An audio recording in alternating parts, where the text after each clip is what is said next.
Hello guys, இன்றைக்கான வீடியோவில் நீங்கள் ஒரு ஆன்சரை சொல்ல போகிறீங்க. பொதுவாகவே நிறைய பேர் ஆன்லைனில் ரோஜா செடிகளை வாங்கணும் அப்படின்ட்டு நிறைய ட்ரை பண்ணிகிட்ருக்கீங்க. பட் அதுக்கு வாங்கினதுக்கப்புறம் வரது தான் கொஞ்சம் கஷ்டமான விஷயமா இருக்குது.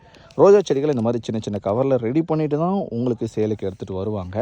பட் இங்கே பாருங்கள், கிராஃப்டிங் போர்ஷன்லேருந்து சூப்பராக பூ பூத்துட்ருக்கு. ஸோ இந்த இடத்துல மொட்டு கட்டின போர்ஷன் இது தான். ஸோ தெரிஞ்சிச்சுங்க உங்களுக்கு.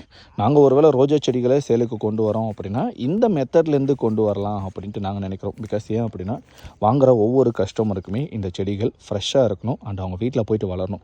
எல்லாரும் மாதிரியும் சும்மா பெரிய செடியை பிடுங்கி போட்டு வேரோட அப்படி கொடுத்துட்டோம் அப்படின்னா சத்தியமாக வளரவே வளராது.